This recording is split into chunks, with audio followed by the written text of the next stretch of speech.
So another reason why the eradication of HIV/AIDS is still problematic in Nigeria is religious propaganda about the curable nature of HIV/AIDS. Some religious groups or some so-called ministries will tell some people that they have cured AIDS, that there's a miracle for AIDS, that the miracle they are curing AIDS. You know, it gives the people confidence that it can be cured. So this is also creating problem, because some people have the confidence that when they have HIV, they can meet the man of God or the priest that will cure them. Then another one is negative influence on social media. Then also youth adventurism. They want to know more, they want to explore, especially younger youths, about sex. And the cause of it, most of this sex can be unprotected, which will lead to HIV/AIDS. Then indiscriminate sharing of syringe and other piercing objects among drug users and addicts. You know, some drug addicts, they use syringe to inject it, and after give to their friend. Their friend will do the same using the same syringe. Of course, sharing of such thing can lead to contraction of HIV/AIDS, especially when an infected person is involved. Then poor sterilization or disposal of medical equipment used for HIV infected persons. When these equipment are poorly sterilized, of course, if it is used on another person, contraction of HIV/AIDS will take place. So let's of course, this question has 2 marks. It requires explanation. Now let's look at question number 6A, which says enumerate 6 consequences of cultism in the society. What are the consequences of cultism in the society? So let's enumerate them. 1 is it promotes violence in the society. Cultism is naturally associated with violence, so it's one of the consequences of this cultism. Now another one is breakdown of law and order and insecurity. Cultism causes breakdown of law and order and insecurity in the society. People live in a state of fear as a result of cultism. Then disruption of academic activities or calendar.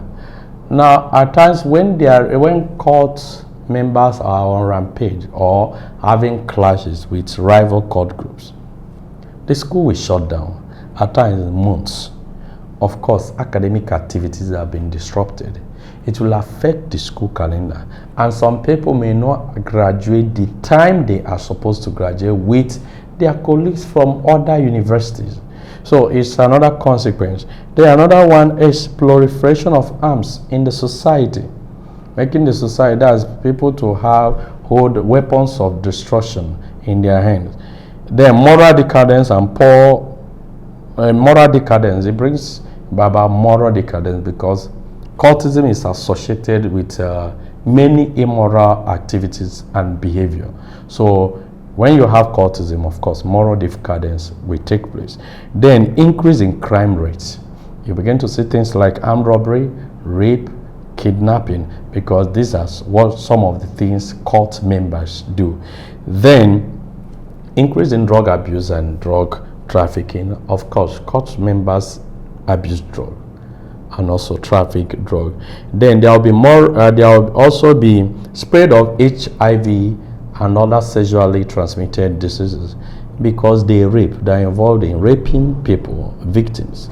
Also, spread of HIV/AIDS can come through their covenant. The initiation method can spread HIV/AIDS. Then it leads to spiritual or mental problem among people that they engage in it. Yes, some of them because there is a spiritual aspect of this cultism. The initiation is mysterious. As you see blood covenant and the rest of them.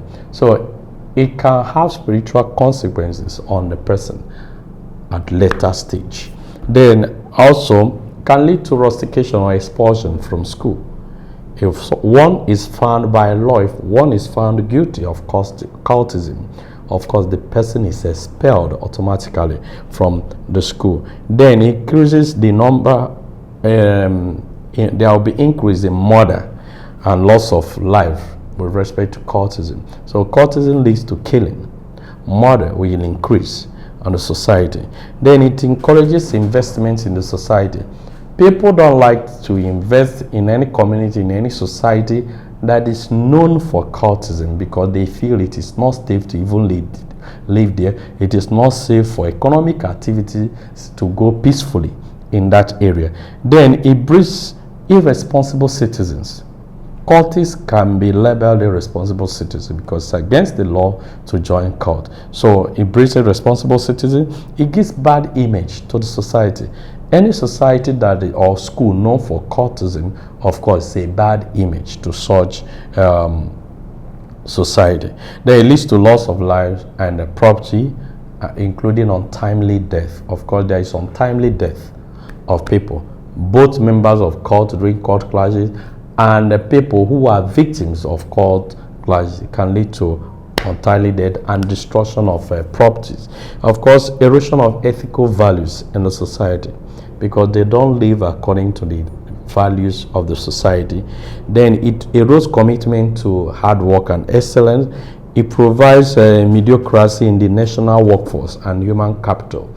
This is because cult members, many of them, indulge on illegal ways to get marks and of course graduate for university. So you have mediocres in the workforce when they are eventually employed. Then it leads to fall in educational standard. It affects the educational standard of the society where you have cultism. Then it undermines the sense of patriotism and commitment to the nation, because people think about what they get. Cultism is out of selfish interest. Then it leads to increased unemployment because employability of people will reduce. Then it deters development in the society, because these people their activities even obstruct development in the society, where people cannot invest where they are, where peaceful economic activities cannot take place where they are, and unskilled labors are raised. Of course, it affects the development. Then inability to realize life ambition on the part of the village. So these are some of the consequences of cultism. Now let's look at the B question, 6B, which says state 3 hindrances to the eradication of cultism in Nigeria. That is why we still have cultism in Nigeria despite all the measures that have been taken. One of them is corruption. Corruption on the part of those that should enforce laws against cultism.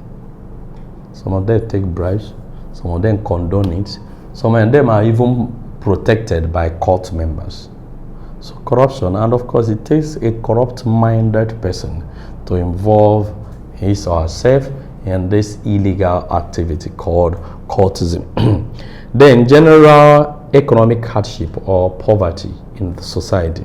People join cults because of poverty, because they are given this false sense that when they join cults, they will make money. And of course, they have illegal means of making money. So people that are coming from a poverty background can decide to join. Then irresponsible parenting and the wrong upbringing of a child can lead to cultism. So when you see some people that join the cult, you look at the kind of upbringing that was given to them. It plays a crucial role. Wrong upbringing of a child can lead to responsible parent, can lead to cultism. Then negative peer influence, of course, it's always there. Many people join cults because of the pressure they had from their peers. So when they say, tell me your friend and I will tell you who you are. When people go about with people with cultists, of course, can lead to joining cults. Then involvement of some parents or guardians in court activities. You know, parents are somehow a role model to their children.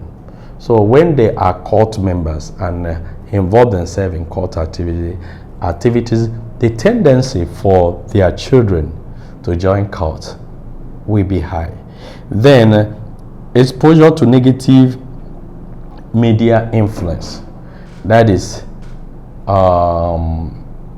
we are a kind of, when people watch movies where courtism is installed, where courtism is high, or even all these action movies, at times people want to replicate it in real life by joining courtism. Then strong commitment to oath of membership by courtists. Now some people join court, they want to leave, but they are committed to the oath they took. So because of that, you can't remove them from, they can't leave court group, even when they are no longer satisfied with it. So another reason why eradication of courtism in Nigeria is difficult is ignorance of words. Parents, guardians, and school administrators, people are ignorant at times how they operate, because they use different strategies to operate, different strategies to recruit, different strategies to convince people to join them. Then another reason, very important reason, is to get cultists get support from influential people in the society. Some of them are being sponsored, some are being owned by influential people in the society. Of course, because of these influential people, they are being protected, and that is why to eradicate cultism is difficult, because some of the people that should play a role in eradication are owning and sponsoring cult groups. Then ineffective or non-implementation of sanction or punishment on cultists, when those found guilty are allowed to go scot-free, go unpunished, of course it will escalate cultism. There will be no deterrence to those that want to join cultism. Of course, bad leadership, both in the society and the school, can encourage cultism. Then proliferation of arms in the society. Some people feel, because of insecurity, some people feel that they are protected when they have holds on these guns, and some people feel that they can get what they want when they have guns or weapons of destruction. And because of this proliferation of arms, people want to join cults to have holds of these weapons.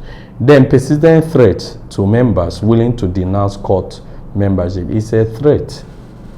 When members want to denounce or leave cult members, of course they face severe threats, and at times they carry out the threat. So because of that, people don't want to leave cult group. Then intimidation of school authority by cultists. Some cult members intimidate school authority, and of course because of that, the school authority is afraid or feels threatened to do something about it. So you see them playing lip service to cultism in the school because they are being threatened. Admission of expelled cult students in other institutions. When a university admits expelled cult student, of course they will bring in that cult to that university. Then involvement of children of influential members of society in cult activities.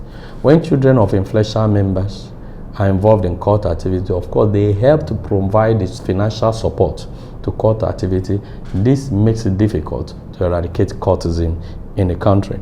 Then involvement of some individuals or influential individuals in cult activity is also irresponsible leadership, both at the national level, university level. Is also because when you see that some leaders have background, cult background, of course people will know, cult members will know, and that will encourage cultism. Then negative peer influence can encourage cultism. When people go with people that belong to cult or come up with negative morals, of course it can lead to cultism. Then insecurity of whistleblowers on cult activities and their members Now, when there is no assurance that anybody that exposes court activities or court members will be safe, courtism will go undictated, even when people are aware. Because those that we say, or those that are supposed to say, are not assured of their protection. So they close their eyes to it. And finally, failure to report court members to appropriate authorities. When people decide to take laws into their hand or fail to report court members to appropriate authorities, of course, courtism will continue to go high. So these are the reasons for eradication of courtism. Remember, this question is 3 marks each, which of course requires explanation to each point. Now let's look at question number 7.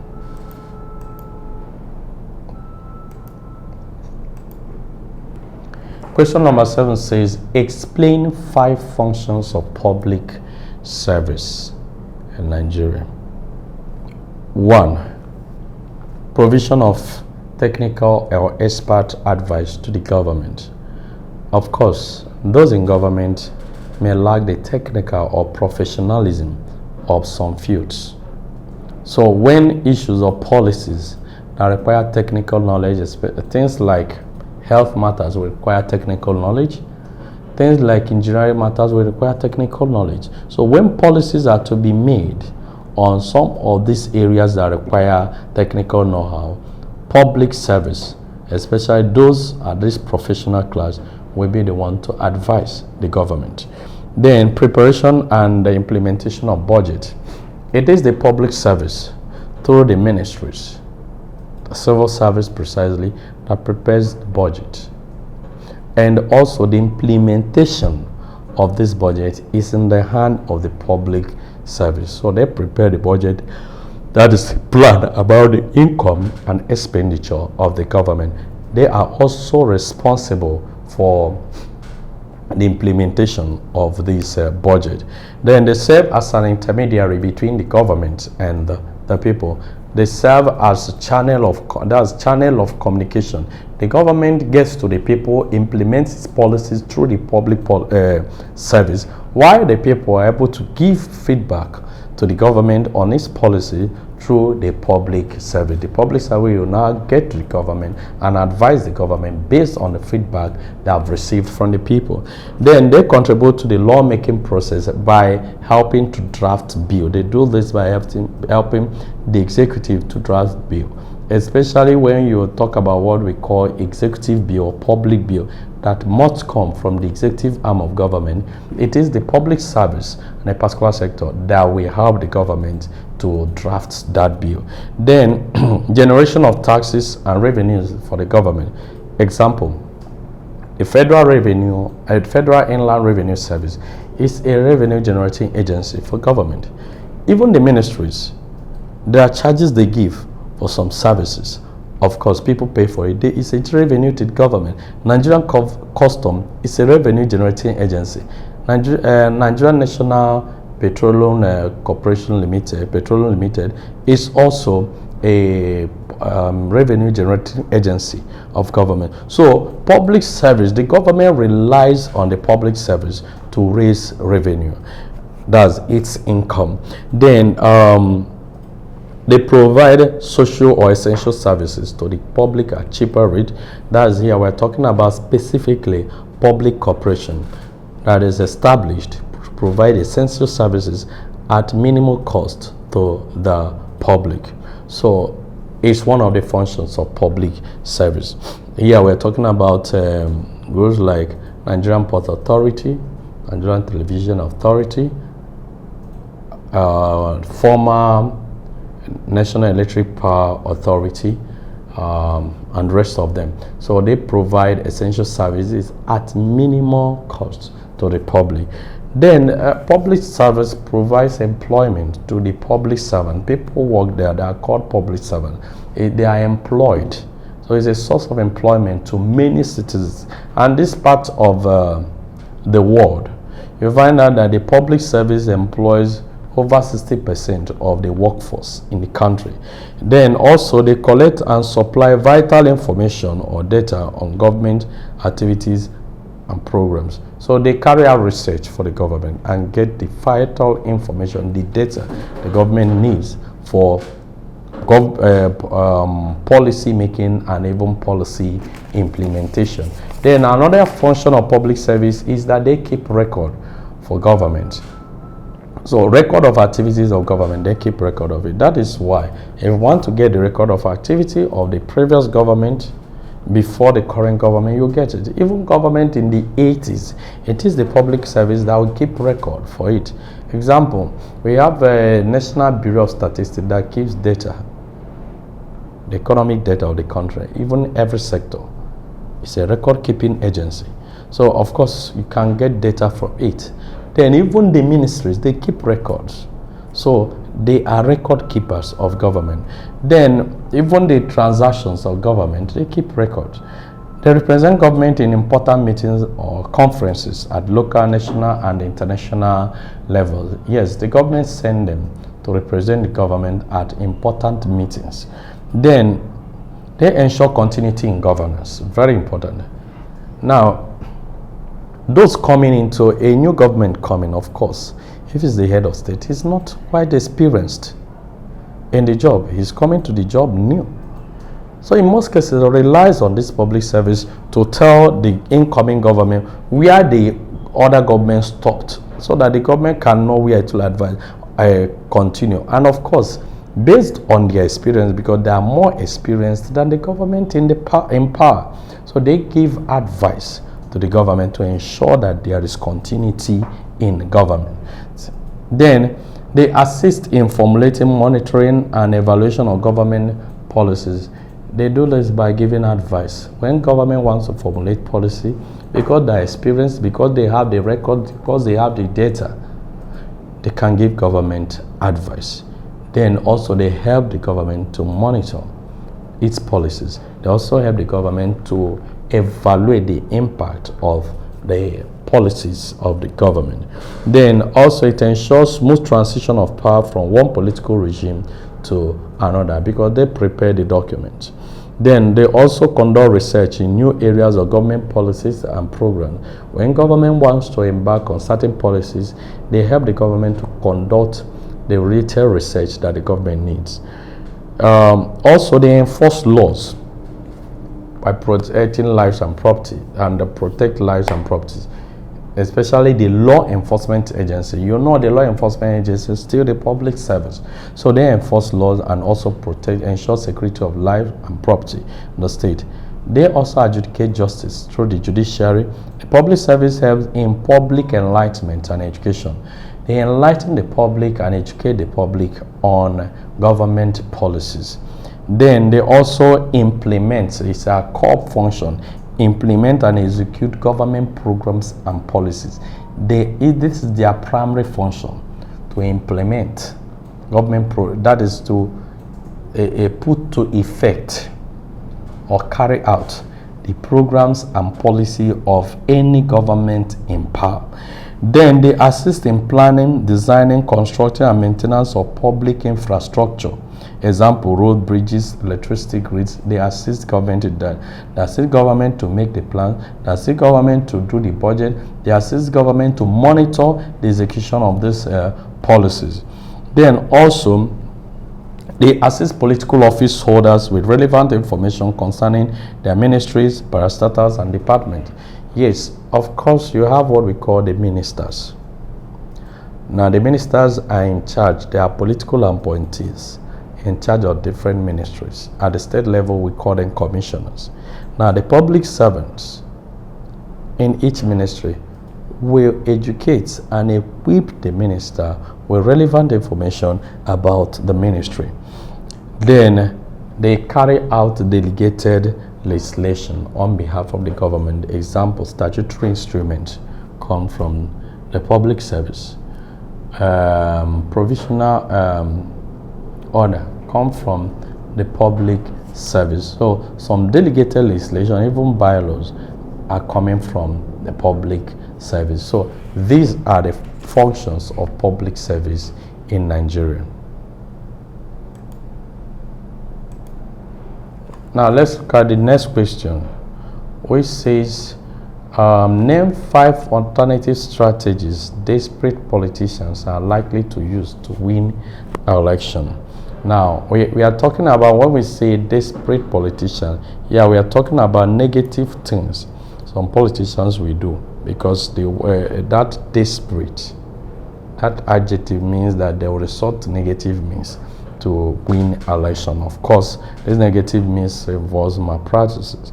Now, the first one is, of course, they will indulge in snatching of ballot boxes and papers with their talks. They will do it with their talks. They will be involved in over voting during an election. That is where one person will vote 10 times. At times, they will resort to self-declaration of winners. We have seen where it happens. This person will declare winner as winner. This other person will declare himself as winners. Then another one is bribing of electoral officers to falsify the results. They do that. Bribe electoral officers in order to falsify the result. Then the use of talks. They use talks to drive away voters who are likely to vote for their opponent. At times you see them going to where they know that their opponents will win. They use talks to drive out voters and destroy ballot boxes and the votes there. They can manipulate electoral constituencies to favor them, what we call gerrymandering. Then they can intimidate and blackmail opponents through hate speech. Then also they can threaten electoral officers to work for them. They can threaten them. Then they can suppress or intimidate voters to vote for them or not to vote, especially when they perceive that those voters will vote for their enemies, or their opponents. Then they can also disinform or give fake news to the public, especially against their opponent. Then they can also tamper with the mode of transportation of electoral materials and even electricity. Yes, at times the mode of transportation, they can destroy the vehicles, they can hijack the vehicles that will be used to transport electoral materials. Then they can also incite violence. Some politicians can incite violence to use it against their opponents. Then they can make promises of appointments and provision of jobs to ad hoc electoral officials. Now, there is this people we call ad hoc electoral officials. Electoral officials train, the Electoral Commission trains these people to work for them temporarily, because of course the Electoral Commission does not have enough staff to conduct elections, so they will take ad hoc staff. So some politicians will beckon on this ad hoc, promise them, lure them with things, even material gifts, and even promise them job if they get power to work for them. Then another one is they can play to be a common man. They can play to be a common man during an election. Then also they can manipulate results at collation centers. They do that. They can also visit famous individuals, highly placed influential persons for endorsement. They can get those highly placed persons to endorse them for election. Then they can play politics with words. That is campaign on calumny and rest of them. Then also they can inflate votes in their strongholds, because they know, and everybody knows, that they win in this A. Now, if their vote, if they got, let's say, 2,000 votes there, they can inflate it to 5,000, because people are likely to believe it's their vote, it's their zone. Some desperate politicians can also use ethnicity, religion, and region to gain political support. That is, they incite or exploit ethnicity, that is to get support from a particular ethnic group. They can incite religion, that is to get support from a particular religious group. Desperate politicians can impose candidates. here we're talking about godfatherism. Impose candidates of political parties, impose candidates on the people, just to make sure that they control the person whenever the person is in government to serve his or her selfish interests. Then they also, desperate politicians can delay the time for the collection of results. They can do this by disrupting. Then they can encourage underage voting. Can encourage underage voting. When they encourage underage voting, of course, is a form of malpractice. Then they can also involve in occultic practices. Occultic practices, juju practices, where they meet some diviners to assist them in a mysterious or spiritual way to achieve the end.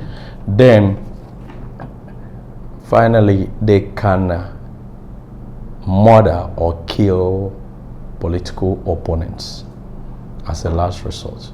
Now, these are some of the things desperate politicians can do to gain political power. Now, the next question, that is 8B.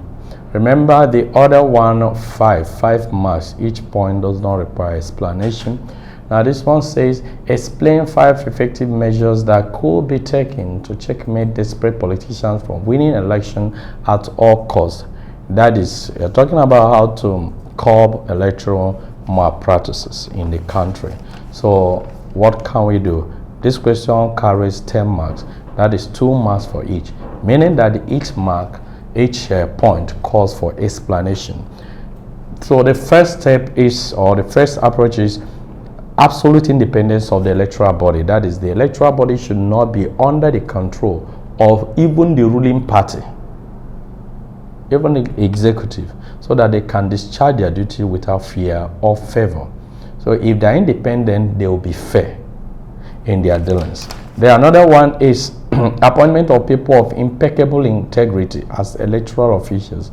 Now, if we have people of integrity, people that cannot compromise their standard, people that cannot compromise societal values, if we have them appointed in electoral commission, of course, we will have a better delivery in election. Then provision of adequate security before, during, and after election, making sure that there is security of electoral officials, there is security of party candidates, there is security of voters, there is security of even judges and members of the tribunal. If we have this, it will go a long way to make sure that no one is intimidated to compromise the outcome of the election.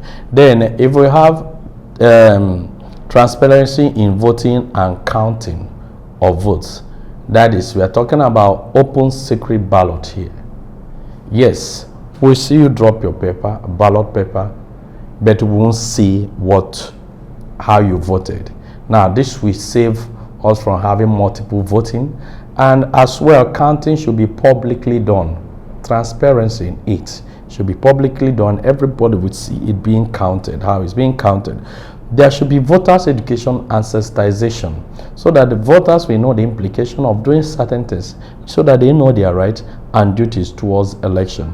Then there should be free, fair, and non-partisan press and press reporting. The press should be fair in their reports. They should be balanced. They should balance their reports. They should not give a report that favors a particular party or a report that is biased against a particular party. There should be balanced reporting of incidents of election and even political activities during election. Then there should be strict enforcement of electoral laws and guidance.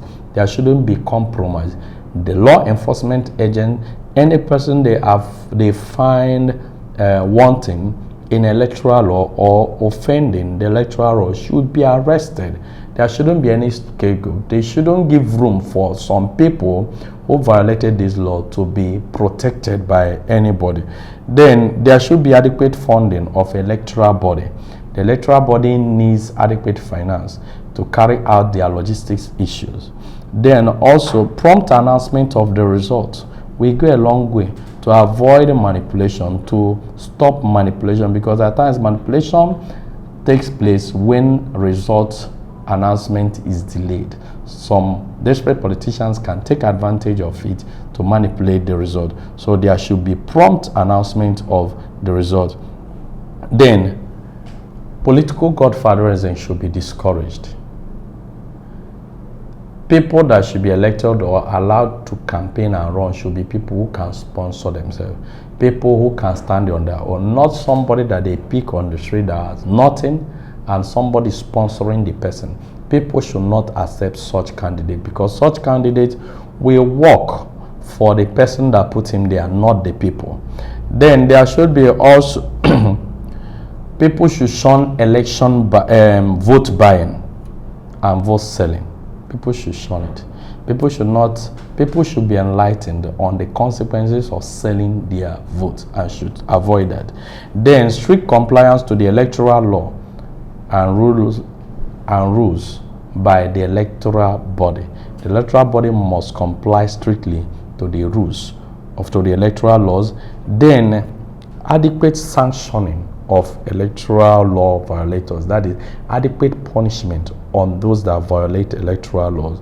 Then making political offices less attractive will go a long way, because people do most of the things they do. They say political offices are so attractive that people want to get there by all means. So if we curb the attractiveness of political office, we are going to have people who are going there with a mindset of going to work and not what they will get from that political offices. Then provision of independent candidates in the electoral laws. Independent candidates are candidates that are not running under the platform of political parties, because at times it has been observed that some of the people, the best people that could have given us the dividends of democracy, because they are not well connected in their parties, they don't emerge as candidates. The people that people would have voted if they emerge don't emerge. So if there is room for independent candidates where people can run independent of political parties, not being sponsored by political parties, it will give some people who are the best the opportunity to run, and people will vote for them.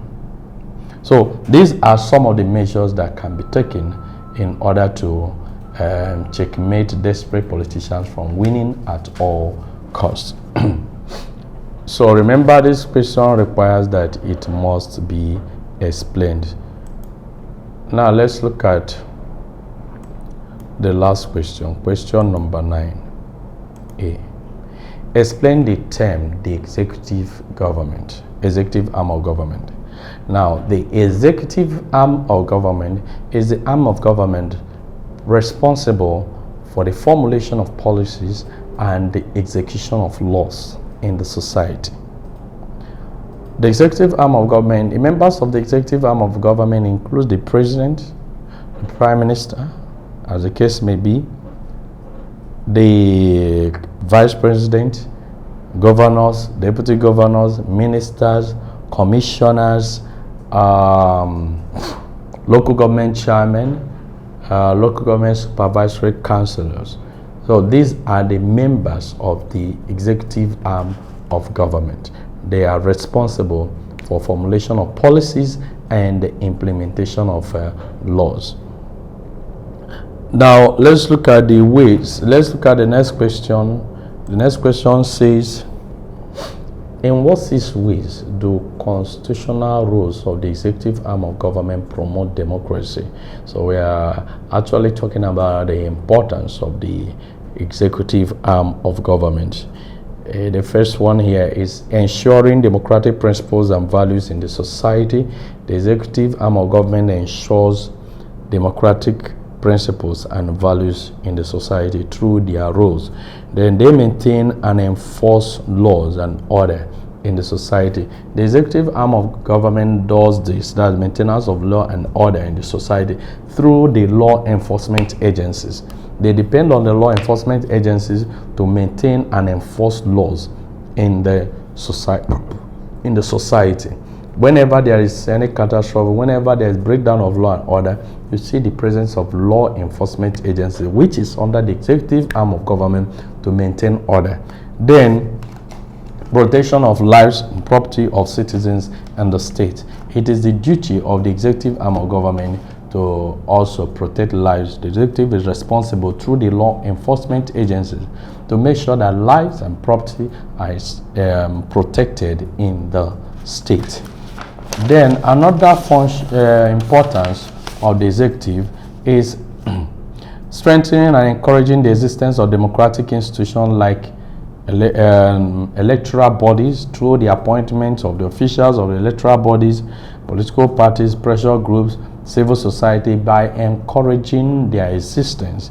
Then the executive also plays an important role in promoting democracy by respecting and guaranteeing fundamental human rights of citizens, by making sure that human rights are protected, especially using the law enforcement agencies. The executive plays an important role in promoting democracy by initiating and drafting bills for good governance. Remember, bills are proposed law before the legislature for their deliberation, consideration, and passage before it becomes a law. So the executive is responsible for drafting, initiating, and drafting what we call public bills that will promote good governance in the society. Then the executive gives assent to bills for it to become a law. Now, when bills are passed by the legislature, they are sent to the chief executive to sign the bill, that is, give assent to the bill. So it is the duty of the executive in promoting democracy. Also, the executive declares state of emergency when there is need for it in the society. They declare state of emergency, especially in a situation of tension, a situation of natural disaster, in a situation of a pandemic or endemic outbreak in the society. They can declare state of emergency to actually protect, ensure the protection of lives and property. Then the executive is primarily responsible for formulation of policies. What we mean here is come up with ideas, pronounce decisions that should be done, or programs that should be carried out to solve the problems of the society. Example, if you are having economic challenges in a country, economic recession, it is the executive that come up with idea policies that will solve the economic recession in the society. Then the executive is responsible through its agencies in collecting revenue, taxes, and levies that can be used to implement the dividends of democracy. Then the executive is also involved in appointment, or in fact responsible for the appointment of government officials, political functionaries. Example, appointment of ministers, appointment of commissioners, appointment of ambassadors, appointment of INEC chairman, appointment of CBN governor, appointment of inspector general of police. These are the roles of the executive in promoting democracy. Then the executive ensures continuity wherever there is change in government. It is the executive arm of government that, if need be, carries and continues the program of the government, the previous government. It is the executive, not the legislature, not the judiciary. It's the executive that will continue or discontinue the program of the previous government. That's why we talk about continuity. Executive is the one that ensures continuity. And you will recall that the civil service is under the executive arm of government, and the civil service plays a crucial role in ensuring continuity in government. Then the executive makes law through delegated legislation. You know, when you talk about delegated legislation, in fact, it's the executive that is mostly favored. Emergency order comes from the executive. Statutory order comes from the executive. Provisional order comes from the executive. Even bylaws come from the executive. So these, they make laws through delegated legislation. Then also, the executive is responsible for the inauguration of the legislative arm of government before they begin to function. After every election, it is the executive that will dissolve and inaugurate the legislative arm of government before they begin to choose their officers and begin to function. Then another function of the executive in promoting democracy is exercising power of prerogative mercy, that is granting pardon to prisoners when it is necessary. Then the executive arm of government implements government policies. It is the duty of the executive arm of government. When the government comes up with policies and programs, it is the executive through the public service that will implement, that is, see to the effect of these laws and see that there is compliance by the people on these policies of the government.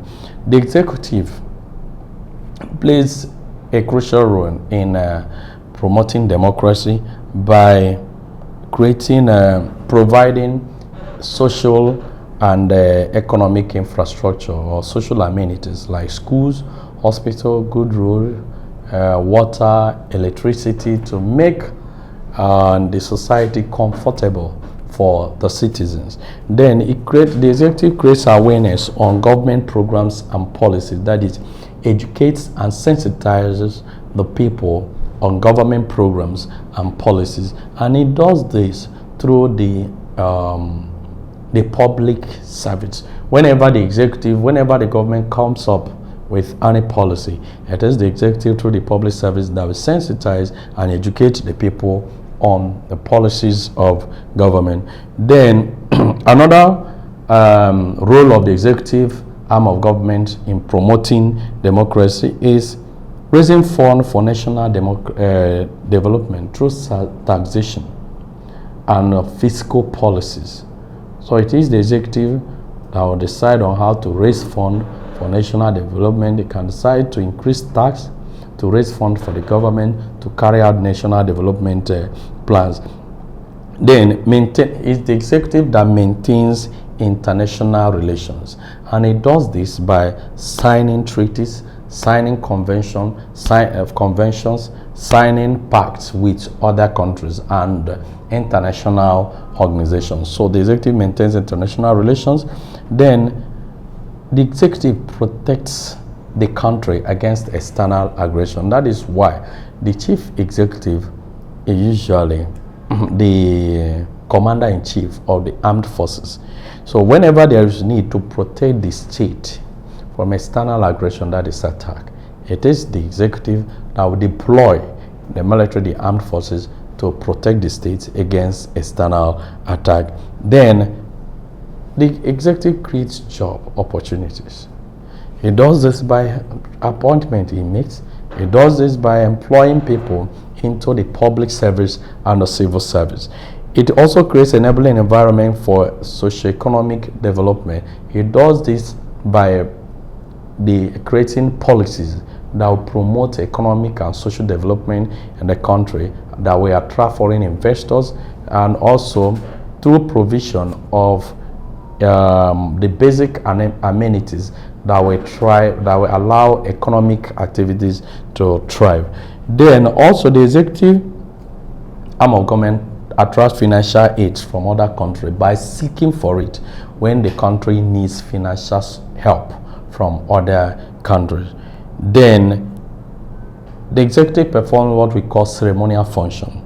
During the National Day, maybe Independence Day, it is the executive that will represent the country. It is the executive that will take the salute on behalf of the country. So whenever there is a national celebration of the country, it is the executive that chairs such occasion through the chief executive.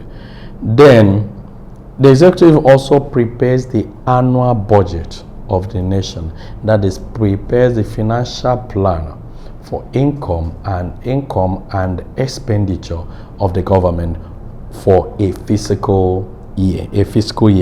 Then the executive pays visits and gives relief funds to troubled areas, that is, areas where you have natural disaster, area where you have maybe attack from maybe bandits or insurgency, the executive pays visits and also gives financial support in form of relief to the people affected. So we have come to the end of this session. Remember, this question, in what 6 ways the constitutional role of the executive arm of government promote democracy, requires that you must explain the question. Thank you for being with me in this session.